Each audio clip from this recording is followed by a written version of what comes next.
नमस्कार, मैं हूं संजय शर्मा। आप देख रहे हैं 4 PM न्यूज नेटवर्क। जैसा गुरु वैसा चेला। नीति आयोग ऐसा करेगा किसी ने सोचा नहीं था। बड़े जोर शोर से ऐलान कर दिया, हम पांचवी से चौथी अर्थव्यवस्था बन गए। भक्त भक्तनियां नो न्यूज चैनल के एंकरिया डांस करने लगे, कसीदे पढ़ने लगे। मोदी हैं तो मुमकिन है, देखो क्या तरक्की हो गई। इस बीच में हरियाणा में एक परिवार के 7 लोगों ने गरीबी कर्जे से खुदकुशी कर ली। तब लोगों ने सवाल किया कि 80 करोड़ लोगों को 2 वक्त का राशन दे रहे हो, किसानों की आत्महत्या के आंकड़े जुटाना बंद कर दिए, काय की अर्थव्यवस्था। 24 घंटे बाद पोल खुल गई कि नहीं नहीं, वो गलती हो गई थी, हम अभी 5वें पर हैं। वो तो नीति आयोग भी ऐसा कर सकता है। मैंने अभय दुबे जी से पूछा कि आपके पत्रकारिता जीवन में कभी आपने ऐसा नमूना वाला झूठा किस्सा सुना है? गजब गजब झूठी सरकार है। दूसरी तरफ धाकड़ दी जिस एक्सप्रेस वे पे प्राकृतिक क्रियाएं कर रहे थे, होना ये चाहिए था कि ऐसे नेताओं को बहुत बढ़िया सबक सिखाया जाना चाहिए। लेकिन किया क्या गया? जो सीसीटीवी बेचारे ऑपरेट कर रहे थे, उन 3 कर्मचारियों को बर्खास्त कर दिया गया। अखिलेश यादव ने शायद ट्वीट भी किया कि कहीं ऐसा ना हो कि हाईवे से सीसीटीवी हटा दें, कि पता नहीं भाजपा के नेता कहाँ का गलत काम करने लगे तो सीसीटीवी में क्यों आए। लाइन लग गई है पिछले एक हफ्ते में, ना जाने कितने बीजेपी के नेता इस तरह कैमरे में पकड़े जा रहे हैं। अभय दुबे जी ने बहुत शानदार बातचीत की है, तमाम बिंदुओं पे, राजनीतिक बिंदुओं पे पूछा है। चीन से लेकर पाकिस्तान और अमेरिका के बारे में आप सुनेंगे तो आपको मजा आएगा। ले चलता हूं मैं सीधा आपको अभय दुबे जी के पास। चैनल को सब्सक्राइब और ज्वाइन करने के अनुरोध के साथ 4 PM न्यूज नेटवर्क में स्वागत है अभय दुबे जी आपका। भारत की व्यवस्थाओं का मैं मतलब कायल हो गया हूँ, इतनी जबरदस्त व्यवस्थाएं कहीं होती नहीं। नीति आयोग ने कहा कि भाई हम लोग कमाल कर दिया, हम लोग अर्थव्यवस्था के मामले में दुनिया में चौथे नंबर पर आ गए। सारे भक्त और भक्तनियां न्यूज चैनल के एंकरियां बिल्कुल डांस करने लगे। दिन भर टीवी चैनल पर चलने लगा, देखो ये है मोदी जी की कामयाबी, हम लोगों ने ये छलांग मारी। सारे सारे नेता लंबे लंबे बयान देने लगे कि देखिए मोदी जी हैं तो मुमकिन है, हम चौथे नंबर पे आ गए, पहले कभी नहीं हुआ ऐसा। देखिए 24 घंटे पहले बीते और मामला खुल गया, बोले नहीं नहीं गलती से कह गए थे, हम अभी हम 5वें नंबर पे हैं। मतलब नीति आयोग जैसा संस्था, उसके सर्वे सर्वा ऐसे बयान दे रहे हैं कि हम चौथे पे आ गए। 24 घंटे बाद कह रहे हैं नहीं गलती हो गई आंकड़ों में, हम 5वें पे हैं। दूसरी तरफ जब 5वीं अर्थव्यवस्था से चौथी पर आए, लोग डींगे मारने लगे, अगर देखो भारत की तरक्की हो गई। इसी बीच में खबर, दर्दनाक खबर आई हरियाणा के पंचकुला से। एक परिवार के 7 लोगों ने आत्महत्या कर ली, गरीबी और कर्जे से परेशान थे। महाराष्ट्र में किसानों की आत्महत्या के आंकड़े रिकॉर्ड पे आना ही बंद हो गए हैं। ये मुझे कल किसी ने बताया कि आत्महत्या के आंकड़े नहीं आते, अब आप ढूंढते रहिए कि कितने आत्महत्या की बताए, ऐसी चीजें ही गायब कर दो ना जिससे हमें समस्या पैदा हो। लेकिन मुझे हैरानी हो रही है अभय जी, आपने अपने पूरे जीवन में इतनी किताबें लिखी है, इतना आपको अनुभव है, कभी आप कल्पना कर सकते थे कि नीति आयोग जैसी संस्था का सर्वे सर्वा इतना बड़ा झूठ बोल देगा, 24 घंटे बाद मामला पलट जाएगा, दुनिया हंस रही होगी कि ये भारत है। पहले जो जीडीपी के आंकड़े होते थे उसमें वो सारी चीज हटा दी गई, इसमें आंकड़े प्रभावित होते थे। अब नीति आयोग कह रहा है हम चौथे पे आ गए, तो कह रहा नहीं नहीं गलती हो गई, हम 5वें पर। मजाक, देश का मजाक नहीं उड़ रहा है, मजाक बना के रख दिया। अभय जी आपका क्या मानना है? देखिए, अर्थव्यवस्था के मामले में, गरीबी हटाने के मामले में नीति आयोग ने इस सरकार की कई बार झूठा नैरेटिव चलाने में मदद की है।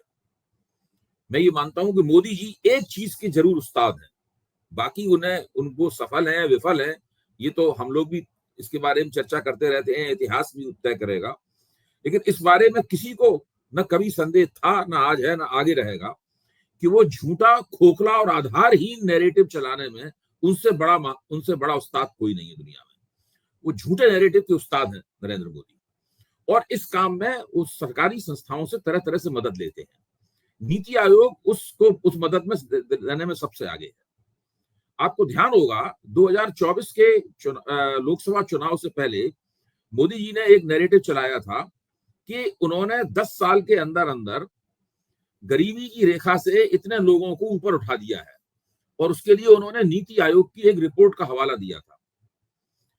जब ये घटना आई और ये दावा आया तो मेरा कई जगह मुझे बुलाया गया इस बात पर चर्चा करने के लिए, तो मैंने उसमें खुलासा किया और मेरे खुलासे की और लोगों ने तस्दीक भी की कि वो नीति आयोग की रिपोर्ट नहीं थी। वो रिपोर्ट दरअसल नीति आयोग को दिए गए नीति आयोग को सबमिट किए गए एक रिसर्च में किया गया दावा था, जिसको नीति आयोग ने जारी किया था। उसके आधार पर नरेंद्र मोदी ने कहा कि नीति आयोग की रिपोर्ट है, नीति आयोग ने अपनी तरफ से कोई खंडन नहीं किया और मीडिया उसको उसी तरीके से ले उड़ा। अच्छा, अब नरेंद्र मोदी लगातार कह रहे हैं कि फलानी फलानी तारीख तक हम दुनिया में 5वीं सबसे बड़ी अर्थव्यवस्था हो जाएंगे। इस वक्त हम तीसरी सबसे बड़ी अर्थव्यवस्था हैं, आगे हम 5वीं अर्थव्यवस्था हो जाएंगे। तो तीसरी से 5वीं में पहुंचने के लिए आपको चौथा मुकाम तो प्राप्त करना होगा। तो इस वक्त नीति आयोग ने उन्हें चौथा मुकाम प्राप्त करने में मदद दी है। अब मैं इसका रहस्य आपको बताता हूं। नीति आयोग के जो सीईओ हैं सुब्रमण्यम साहब, उन्होंने ये दावा किया कि भारत ने जापान की अर्थव्यवस्था को पार कर दिया है। उसके बाद में जो अरविंद विरमानी दूसरे नीति आयोग के सदस्य हैं, उनको लगा कि ये शायद ज्यादा वो भूल गए। तो अरविंद विरमानी साहब ने ये कहा कि अभी नहीं पार किया है, अभी नहीं पार किया है, लेकिन इस साल के अंत तक पार कर देंगे। तो हाँ, आप देखिए ये झूठ बोलने की प्रतियोगिता देखिए। अब मैं आपको एक आंकड़ा देता हूं कि अगर जापान का जीडीपी जो है वो 418.431 बिलियन डॉलर है, तो इन लोगों के मुताबिक भारत का जीडीपी 4187.0117 बिलियन डॉलर होने जा रहा है। यानी वो जापान के, अगर ये सब आंकड़े सही हैं, तो वो जापान के जीडीपी से 586 बिलियन डॉलर ज्यादा होगा। आप सोचिए, 1 बिलियन डॉलर भी ज्यादा नहीं है जापान से, ये फर्क लगभग आधा बिलियन डॉलर से थोड़ा सा ज्यादा ये फर्क बताया गया है। इससे आप अंदाजा लगा सकते हैं कि ये एक बिल्कुल टेक्निकल किस्म की कवायद है। इसका आर्थिक यथार्थ से कोई संबंध नहीं है। आर्थिक यथार्थ क्या है? जापान की प्रति व्यक्ति आमदनी क्या है, पर कैपिटा आमदनी क्या है, और भारत की पर कैपिटा आमदनी क्या है। अगर डॉलर्स के रूप में देखा जाए तो भारत की प्रति व्यक्ति आमदनी, पर कैपिटा आमदनी, जापान की पर कैपिटा आमदनी का 1/13 है। यानी जापान की आमदनी के अगर 13 हिस्से कर दिए जाए, जापान में पर कैपिटा आमदनी के अगर 13 हिस्से कर दिए जाए, अगर जापान में एक व्यक्ति, मैं अंदाजे के लिए कह रहा हूं, समझने के लिहाज से बोल रहा हूं, अगर जापान में एक व्यक्ति की पर कैपिटा आमदनी मान लीजिए $100 है, ज्यादा है लेकिन मैं केवल समझने के लिए कह रहा हूं, तो 100 के 13 हिस्से कर दीजिए आप, तो उसका जो एक हिस्सा होगा वो भारत की प्रति व्यक्ति आमदनी है। अच्छा, जब आपकी वास्तविक स्थिति ये है, ऐसी स्थिति में इस प्रकार के एब्सोल्यूट फिगर देना, इस प्रकार के एक बड़ा आंकड़ा देके इस प्रकार के दावे करना, ये बिल्कुल बेकार की बात है। इसका आपके भारत के आर्थिक यथार्थ से कोई वास्ता नहीं है। अच्छा, ये आंकड़े आते कहां से हैं? जो अंतर्राष्ट्रीय मुद्रा कोष है और विश्व बैंक है और विश्व व्यापार संगठन है, वर्ल्ड ट्रेड ऑर्गेनाइजेशन है, ये तीनों संगठन स्वतंत्र रूप से आंकड़ा इकट्ठा करने की एजेंसियां नहीं रखते। इनके पास ऐसे कोई विभाग नहीं है स्वतंत्र रूप से किसी अर्थव्यवस्था की जांच करें और वहां के आंकड़ों को लाकर फिर उसके आधार पर विश्लेषण करें। वो इस आधार पर नहीं करते। वो देशों से मांगते हैं कि भाई आपके अर्थव्यवस्था के आंकड़े क्या है। वो देश उन्हें अर्थव्यवस्था के जो आंकड़े देते हैं उनके आधार पर वो विश्लेषण करते हैं। भारत सरकार जीडीपी के और अर्थव्यवस्था के जो आंकड़े हम लोगों के सामने परोसती है, हम सब लोग जानते हैं कि वो आंकड़े संदिग्ध हैं। इसमें भारत में हमेशा बहस चलती रहती है। संदिग्धता की इस बहस में आईएमएफ, वर्ल्ड बैंक और वर्ल्ड ट्रेड ऑर्गेनाइजेशन शामिल नहीं है। भारत सरकार उन्हें जो आंकड़े देती है उन आंकड़ों को वो स्वीकार करते हैं, उन आंकड़ों के ऊपर वो प्रोजेक्ट करते हैं कि भारत का जीडीपी क्या होगा। पूरा खेल इस प्रकार से चलता है। बताइए साहब, उन्होंने एक छोटी सी बात और, उन लोगों का स्वार्थ क्या है वो भी सारे इतने काबिल लोग बैठे हुए हैं वहां पर, क्या वो नहीं जानते हैं कि भारत सरकार ने आंकड़ों को फुलाया है? उन लोगों का स्वार्थ यह है कि वो भारत सरकार के हैप्पी नैरेटिव में, जो प्रधानमंत्री जी एक खोखला हैप्पी नैरेटिव चलाते रहते हैं, इसमें वो हाथ बटाने में उन्हें कोई संकोच नहीं है। इसलिए संकोच नहीं है कि वो चाहते हैं कि जब तक वो इसमें हाथ नहीं बटाएंगे, मोदी जी के हैप्पी नैरेटिव की तस्दीक नहीं करेंगे या उसकी पुष्टि के लिए उस पर अपनी मोहर नहीं लगाएंगे, तो कारपोरेट पूंजी की जो हुकूमत चल रही है इस देश के अंदर, उसके ऊपर सवालिया निशान लगना शुरू हो जाएंगे। ये उन्हीं का मॉडल, इसके आधार पर हिंदुस्तान में अर्थव्यवस्था चल रही है। उन्हीं के बताए हुए मॉडल में पूरा मामला चल रहा है। तो ये एक तरह से देखा जाए कि आप मेरी पीठ सहलाइए, मैं आपकी पीठ सहलाता हूं। You scratch my back, I will scratch your back. ये वाला पूरा मामला यहाँ पे चल रहा है। एक ऐसे देश में जिसमें जापान की पर कैपिटा इनकम का 13वां हिस्सा भारत की पर कैपिटा इनकम है, और जहां पर देश की 70% आबादी जो है उसको मुफ्त अनाज दिया जा रहा है, उस आधार पर चल रहा है, वहां पे ये गर्व की बात है कि एक खोखला गर्व, थोथा गर्व जो है लोगों के सामने परोसा जा रहा है कि हम दुनिया की 4थे नंबर की अर्थव्यवस्था हो गए। ये बात बिल्कुल इसी तरीके से झूठ है कि अचानक भारत के अंदर कोई घटना घटित हो जाती है तो अखबारों में थोड़ा था हम दुनिया में अब सबसे आगे। सारे अखबार, मैं टीवी की बात तो ध्यान ही नहीं देता आजकल, अखबारों का भी रवैया थोड़ा वैसे ही होता जा रहा है। अखबारों में क्या खबर छपती है पहले पन्ने में, इस मामले में हम दुनिया में सबसे आगे।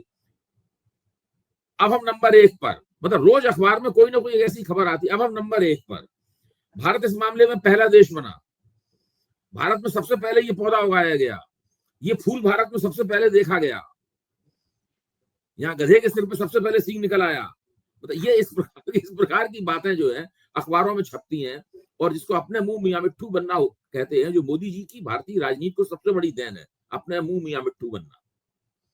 बिल्कुल ठीक कह रहे हैं जी। और वो जो है आपकी बातों से मुझे एक बड़ा मजेदार किस्सा याद आ गया कि रामपुर के एक नवाब साहब थे, उन्हें झूठ बोलने की बड़ी आदत थी।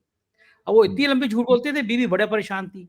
तो उसके तरकीब निकाली गई कि नवाब साहब से कहा उन्होंने कि अगर जो तुम दोस्त होते महफिल सजती है, तुम झूठ बोलोगे तो मैं अंदर से खांस दूंगी। मैं खांस दूं इसका मतलब तुम ज्यादा झूठ बोल गए हो।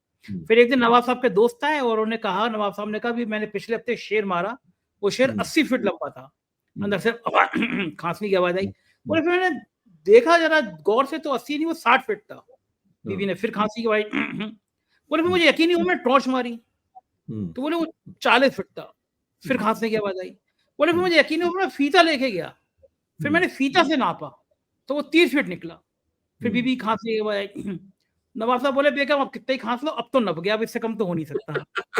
तो नीति आयोग ने चौथा कह के हवा तो निकाली, लेकिन वो पांचवें भी आगे टिक गया मामला। तो ये सरकार की यही कहानी है कि केवल झूठे आंकड़े पर। और छोटी सी बात जोड़ दूं इस पूरे तर्क को पूरा करने के लिए, व्यवहारिक स्थिति यह है कि सरकार का यह दावा भी गलत है कि हम 5वें नंबर की अर्थव्यवस्था है।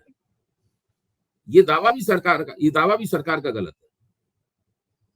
इसलिए गलत है कि दरअसल तमाम अर्थशास्त्रियों ने जो जीडीपी की जो वास्तविक स्थिति है उसका आकलन किया है, और जो असंगठित क्षेत्र में गिरावट आई है उस गिरावट के साथ में उसको एडजस्ट किया है, उसका समायोजन किया है, और उन्होंने पाया है कि भारत व्यवहारिक रूप से दुनिया में 9वें नंबर की अर्थव्यवस्था है। अरुण कुमार जी का जाने माने अर्थशास्त्री, मैंने उनका इंटरव्यू किया था, अरुण कुमार जी का। अरुण कुमार जी ने यही कहा होगा मेरे ख्याल से। यही बिल्कुल सेम कहा उन्होंने, कहा कि असंगठित क्षेत्र 90% है, उसके आंकड़े हम लेते ही नहीं। वो आंकड़े लेने ही बंद कर दिएगा। वही जान है दुनिया में 9वें नंबर की अर्थव्यवस्था है। हाँ, लेकिन वो कहने को वो तो नीति आयोग के चेयरमैन बस रुकी गए कहते हुए कि वरना तो 3 नंबर पे पहुंचा देते।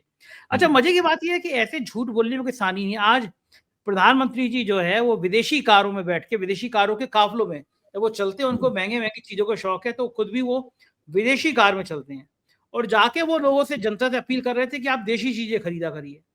चीन का नाम नहीं लिया, लेकिन कहा छोटी छोटी आंखों वाले गणेश जी भी हमारे यहाँ आ गए हैं। चीन का नाम, मतलब लोगों से अपील कर रहे हैं झालर मत लगाओ, दिए मत जलाओ, मतलब सारी राष्ट्रभक्ति चीन की झालर ने बनाए। उसी दिन आज उत्तर प्रदेश के अखबार में खबर छपी है कि चीन की बड़ी कंपनियां उत्तर प्रदेश में हजारों करोड़ का निवेश करने आ रही हैं। एक तरफ प्रधानमंत्री जी कह रहे हैं कि धंधा बंद करो, उधर से उत्तर प्रदेश में हजारों करोड़ का निवेश करने आ रही हैं। और ये खबर संजय जी आपकी निगाह में नहीं पड़ी कि भारत के विदेश मंत्रालय ने चीन से तकरीबन प्रार्थना के अंदाज में ये कहा है, 3-4 दिन पहले आई थी खबर, तकरीबन प्रार्थना के अंदाज में ये कहा है कि जब आपको पाकिस्तान के बारे में कुछ बोलना हुआ करे तो कम से कम भारत की संवेदनशीलताओं का तो ख्याल रख लिया कीजिए। हम आखिरकार आपके सबसे बड़े पार्टनर हैं। ये वैसे ही हो गए, थप्पड़ मारा। मैं कह रहा हूँ ये स्थिति है। वो आज तो मुझे मजेदार किस्से याद आ रहे हैं ना। वो एक पिक्चर आई थी, नाम भूल रहा हूँ उसका, उसमें विधायक पुलिस अफसर था आईपीएस, तो मंत्री जी बहुत हड़का रहे थे, तो बोला मंत्री जी मुझे आपसे अकेले बात करनी है। जैसे ही बाहर चले गए चमचे सारे उसके, विधायक अफसर ने चप्पल लेके धै मंत्री कमरा बंद करके, और कहा कि बाहर दरवाजे निकला और मंत्री जी को झाड़ते पोछते। मंत्री जी बाहर आके तो कहेंगे नहीं पिटे हम, तो ये भी भारत वही कहना चाह रहा है कि भाई बेइज्जती करो तो हल्के से करो, मतलब चाइना, ये नहीं हो रहा कि हम चाइना पे क्यों निर्भर रह के हम इतना मजबूत कर लें अपने आप को। जब धमकाते थे तो पाकिस्तान का नाम लेके धमकाते थे, चाइना का नाम ही नहीं लेते। हमारे बराबर का टाइम का वाला आदमी, जीडीपी देखिए क्या क्रांति कर दी, इलेक्ट्रॉनिक चीज में क्रांति कर दी। वहां के नौजवान कितने बढ़िया बढ़िया रिसर्च कर रहे हैं, चीन के नए नए आगे बढ़ रहे हैं। हमारे नौजवान क्या कर रहे हैं कि किसी घर पे चले जाओ, वहां पे हरा झंडा हो तो उतार लो, अपना केसरी लहरा दो, मस्जिद के सामने जय श्री राम का नारा लगा दो। इसके अलावा खुदाई करना शुरू कर दो, खुदाई करना शुरू कर दो, खुदाई करना शुरू कर दो। हमारी हमारी सारी बढ़त जो है वो इसी में हो रही है। चाइना डेवलप कर रहा है, और बढ़त किसमें हो रही है? धाकड़ साहब ने काम शास्त्र का नमूना दिखा दिया सड़क पे, भारतीय जनता पार्टी के नेता। और मैं तो बड़ा दुखी हूँ कि ये पता नहीं सीसीटीवी वालों को क्या हो गया, ढूंढ ढूंढ के पिछले एक हफ्ते में अभय जी कम से कम एक दर्जन भाजपा नेताओं की वीडियो या फोटो सामने आ गए हैं, महिलाओं से अश्लील बात करते हुए।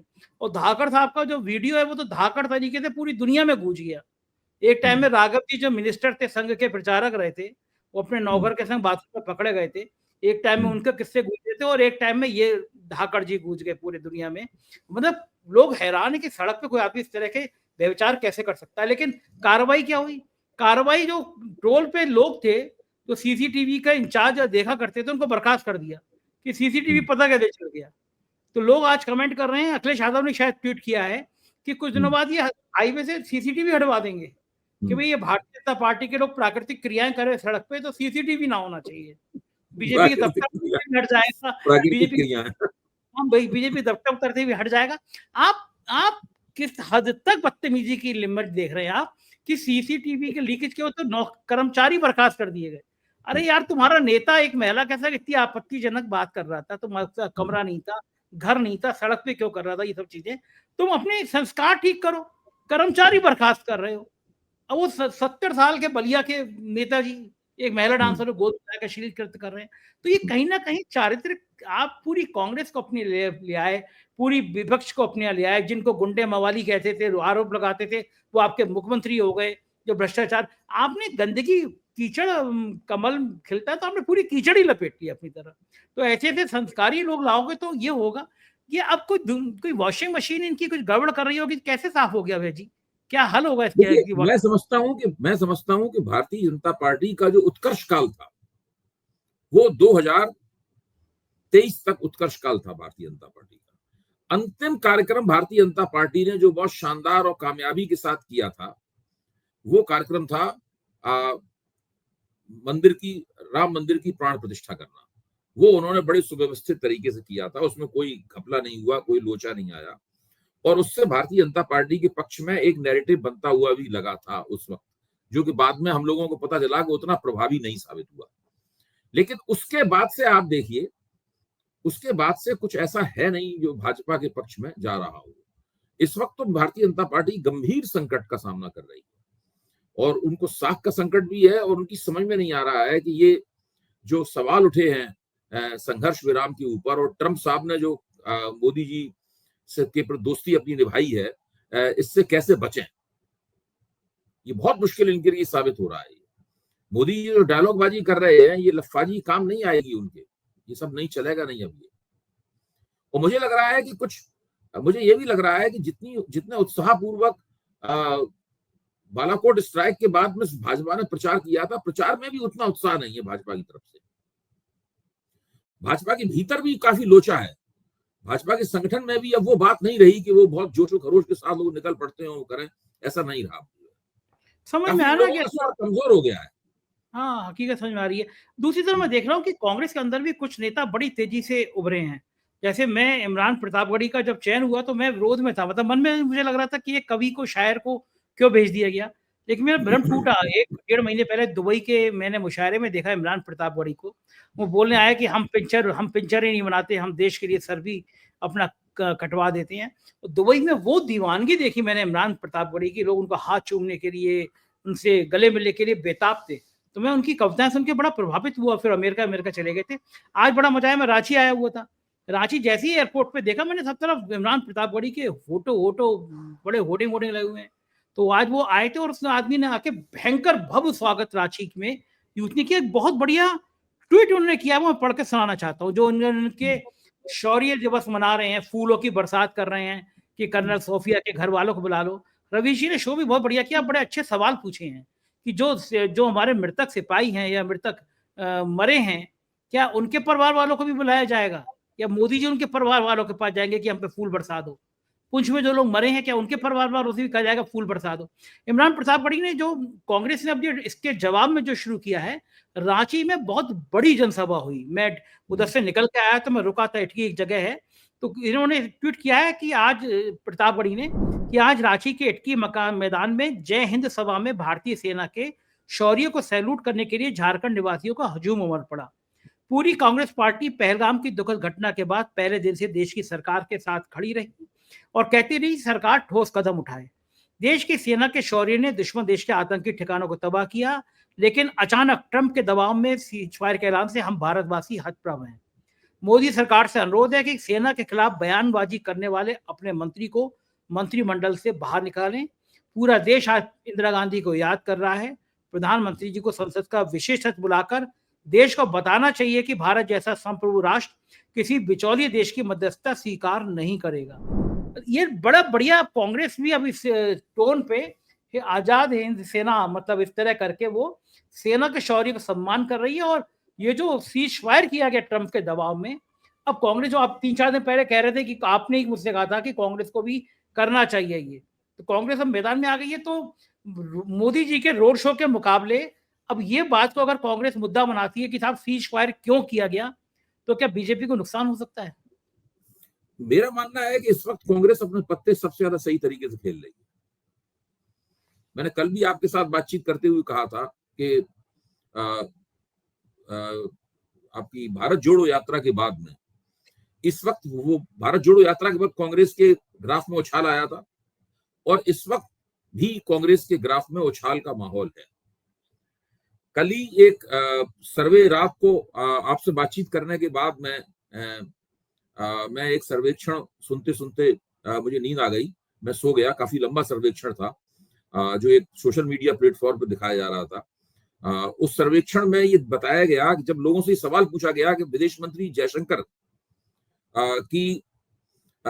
की राहुल गांधी ने जो आलोचना की है, उस आलोचना से आप किस हद तक सहमत हैं, तो ये पता चला कि जो नौजवान लोग हैं वो बहुत बड़े पैमाने पर उस आलोचना से सहमत है। और भारतीय जनता पार्टी के लिए एक बहुत बड़ा झटका तब आया जब उस सर्वे में आया कि महिलाएं बहुत बड़े पैमाने पर उस आलोचना से सहमत है। उस आलोचना से असहमत लोग वो हैं जो उनकी 58 और उसके ऊपर की उम्र है, वो लोग उस आलोचना से सहमत हैं।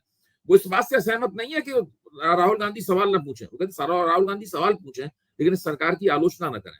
यानी कुल मिलाकर जो विदेश मंत्री जयशंकर ने जो कारनामा किया है at the start of operation, जो ये 3 शब्द at the start of operation, ये 5 लफ्ज जो बोल के जो जयशंकर ने पूरी जो कुछ भी भारतीय सेनाओं की उपलब्धियां थी उनमें पलीता लगा दिया है जयशंकर ने वायुसेना की, और खासतौर से वायुसेना की उपलब्धियों में। वो एक बहुत बड़ी घटना है। उस घटना का महत्व कितना है, उसकी गंभीरता और उसका जो उसका जो संगीन पहलू है उसके, ये धीरे धीरे करके हम सब लोगों की समझ में आएंगे और सारी दुनिया धीरे धीरे करके उनसे वाकिफ होगी। बहुत गड़बड़ किया है विदेश मंत्री ने कह के, और राहुल गांधी ने सही जगह पे उनको पकड़ा, और उसका जवाब देते हुए विदेश मंत्रालय को नहीं बन रहा है। और इससे कांग्रेस की ग्राफ में और साख में बहुत बढ़ोतरी हुई है, और भाजपा काफी रक्षात्मक और बचाव की मुद्रा में। वो बस हर बात का जवाब उनके पास ये है कि हमने घुस कर मारा, इसके अलावा और कोई जवाब नहीं है उनके पास। अच्छा, मजे की बात यह है कि लड़ाई तो इस बात पे शुरू हुई थी कि वो 5 आतंकी मोदी जी ने बिहार सीधे आए थे सऊदी से, और सीधे बिहार पहुंच गए थे। वहां की जगह कहा था कि घुस के हम उन आतंकियों को वो सजा देंगे कि आने वाली पीढ़ी याद करेगी।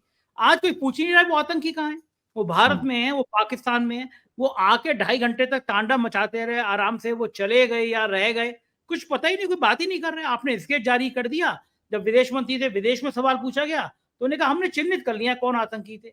भाई चिन्हित कर लिए तो कहां चले गए? कांग्रेस ने एक जो सवाल उठाया है, इसी जुड़ा हुआ जो आप बात कर रहे हैं, वो भी रेखांकित करने योग्य है। कांग्रेस ने कहा है कि जब उनके डीजीएमओ ने आपको फोन किया कि आइए संघर्ष विराम कर लेते हैं, सीज फायर कर लेते हैं, तो आपने उनकी बात पूरी तरीके से मान कैसे ली? आपने ये मांग क्यों नहीं रखी कि वो चारों आतंकवादी इन्होंने हत्याएं की हैं उनको पाकिस्तान सौंपे? आपने ये मांग क्यों नहीं रखी कि आप हाफिज सईद को और मसूद अजहर को और मक्की को, इन सब आतंकवादियों को सौंपे, दाऊद इब्राहिम को सौंपे? ये मांगे आपने क्यों नहीं रखी? और उन 4 आतंकवादियों को आपने क्यों नहीं मांगा? उनसे ये शर्तें क्यों नहीं रखी कि आप इन लोगों को सौंपिए हमें, तब संघर्ष विराम करेंगे? अगर ये ऐसा करते भारत, उस वक्त ऐसी स्थिति थी, अगर भारत ये मांग करता और अमेरिका मान ली हस्तक्षेप कर रहा था, तो भारत को अमेरिका से भी कहना चाहिए था कि इन सबको दिलवाओ, मैं हम सबकी बात मान लेंगे, कोई दिक्कत नहीं। तो उसमें देखिए, अगर इस दबाव में पाकिस्तान ये सब दे देता, तो दे सकता था उस वक्त इन लोगों को, तो नरेंद्र मोदी को ये सब डायलॉग बाजी करने की जरूरत नहीं पड़ती कि मेरी डगों में गरम गरम सिंदूर बह रहा है, क्योंकि लोग वैसे भी उनको फिर महान नेता मान लेते। अच्छा, अगर मैं एक लफ्ज में कहूं कि मोदी जी को सबसे ज्यादा नुकसान कौन से डायलॉग से हुआ? आपके खातों में 15 लाख रुपए आ जाएंगे इस वाले से, या मेरी रगों में गरम गरम सिंदूर बह रहा है इससे? देखिए, 15 लाख रुपए से खाते में उस वाले का जो नुकसान हुआ है, वो नुकसान तो 2024 के लोकसभा चुनाव में दिख गया। अब इस डायलॉग से क्या नुकसान होगा, ये 2029 के लोकसभा चुनाव में दिखाई पड़ेगा। बिल्कुल ठीक बात है। अगर तब तक मोदी जी प्रधानमंत्री बने रहे तो भाजपा को होगा नुकसान। मोदी जी हट जाए इससे कोई फर्क नहीं, तो भाजपा को नुकसान होगा। भाजपा मोदी जी दोनों अलग अलग नहीं है, बच नहीं पाएंगे, जरूर नुकसान होगा। लोगों के दिमाग से ये बात नहीं जा सकती कि भारत और पाकिस्तान के बीच में जो फौजी संघर्ष हो रहा था, उसकी घोषणा सबसे पहले डोनाल्ड ट्रंप ने की और 8 बार कर चुके हैं। उसके बाद 8 बार हर जगह वो तो रोज जख्म पे रोज नमक छिड़क देता है आदमी। रोज जख्म पे नमक छिड़कते हैं, नींबू निचोड़ते हैं, नहीं छोड़ते। उसकी भी बुढ़ापे में मति खराब हो गई है, भारत के पीछे पड़ गया वो आदमी। हमारे प्रधानमंत्री खराब हुई, मैं असहमत हूँ आपकी इस बात से, उसकी कोई मति नहीं खराब हुई। सारा कुछ सोचे समझे तरीके से है। उनको नोबेल पीस प्राइज चाहिए। उनको बार बार दुनिया को ये बताना है कि हमने 2 एटमी हथियारों से संपन्न ताकतों के बीच की लड़ाई रुकवा दी, हमने लाखों लोगों की जान बचा ली, अब हमको नोबेल शांति पुरस्कार चाहिए। लेकिन वो तो उससे पहले से बेइज्जत कर रहा है, हथकड़ी बेड़ी लगा के भेजा हमारे लोगों को। नहीं, वो उसमें बेइज्जती की थी। उसमें भारत को वो मोदी जी को बताना चाहते थे कि तुमने जब बाइडेन राष्ट्रपति थे और आप बाइडेन से मिलने के लिए आए थे, तब आपका एक कार्यक्रम मुझसे भी मिलने का था, मुझसे मिले बिना कैसे चले गए? वो उसका जवाब था। वो जवाब था और आज तक ले रहा है, वो लेता ही रहेगा, मुझे लग रहा है। बहुत बहुत शुक्रिया अभय जी आपने। क्योंकि संजय जी, तब तक मोदी जी को ये एहसास था कि ट्रंप इस बार चुनाव नहीं जीतेंगे। इसीलिए स्थिति खराब थी ना, इसीलिए वरना तो अगर ये होता कि ट्रंप जीत जाएगा तो मोदी जी खाना वाना सब उसी घर पे खाते। बाइडेन से कम मिलते, उन्हीं ज्यादा मिलते। गलती कर गए मोदी जी। बहुत बहुत शुक्रिया अभय जी, आपने हमें समय दिया। Thank you sir. ये थे अभय दुबे जी, और आपको यकीन हुआ होगा कि क्या शानदार बातचीत थी आज की। अच्छी लगी तो एक कमेंट जरूर कीजिए। Thank you.